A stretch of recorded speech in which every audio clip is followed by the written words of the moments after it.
Bharatiya Janata party वाले मेरे को खूब गालियां देते रहते हैं। मेरे उनसे निवेदन है कि गालियां को तो देते रहो, मुझे कोई दिक्कत नहीं, आप खूब गालियां दो, बस इसका जवाब दे दो कि जाट समाज का जो दिल्ली की ओबीसी लिस्ट में है उसको केंद्र की ओबीसी लिस्ट में कब डालोगे। प्रधानमंत्री जी इस चुनाव के दौरान समय समय पे दिल्ली आएंगे, दिल्ली आके वो भाषण देंगे। इस बात का जवाब दे दें कि जो उन्होंने 2015 में आश्वासन दिया था और जो उनके गृह मंत्री ने 2017, 2019 और 2022 में आश्वासन दिया था, वो जाट समाज को, दिल्ली के जाट समाज को केंद्र की ओबीसी लिस्ट में कब डालेंगे, ये बता दें। दूसरा, आज हम इलेक्शन कमीशन जा रहे हैं, हम लोग 3 बजे इलेक्शन कमीशन जाएंगे। मैं जाऊंगा, अतिशी जी जाएंगी, भगवंत मान जी जाएंगे, संजय सिंह जी जाएंगे और राघव चड्ढा जी जाएंगे। 2 मुद्दे हैं। अवध कुमार ओझा जी हमारे पटपड़गंज से कैंडिडेट हैं, उनका वोट ग्रेटर नोएडा में बना हुआ था।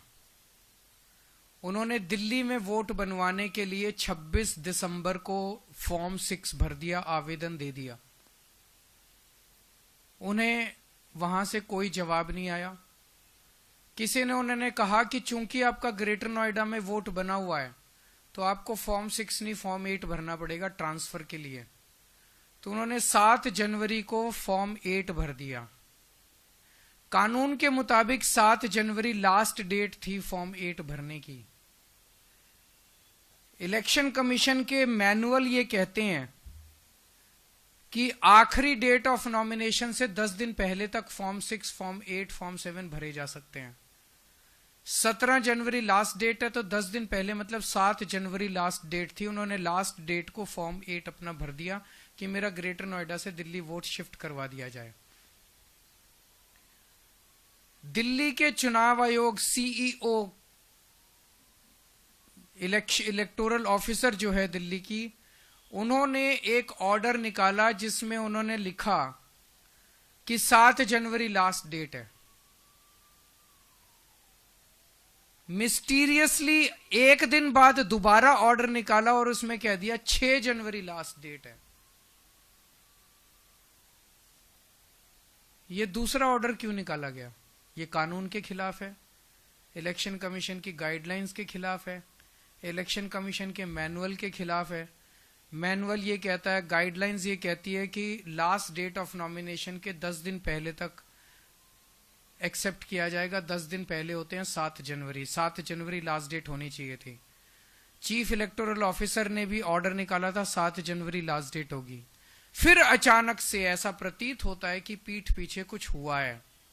फिर अचानक से ये ऑर्डर आ जाता है कि 7 जनवरी नहीं 6 जनवरी लास्ट डेट मानी जाएगी। 24 घंटे के अंदर ऑर्डर पलट दिया जाता है। तो क्या इसे अवध ओझा को डिबार करने के लिए जानबूझ के ये ऑर्डर निकाला गया है?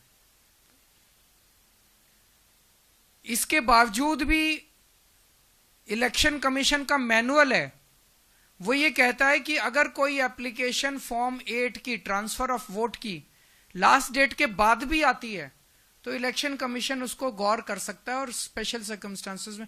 हमारा तो एक कैंडिडेट के कैंडिडेचर का सवाल है, वो कैंडिडेट पटपड़गंज से चुनाव लड़ पाएगा कि नहीं लड़ पाए, इसी पे, और कोई गड़बड़ नहीं है। ग्रेटर नोएडा से इधर शिफ्ट होना है।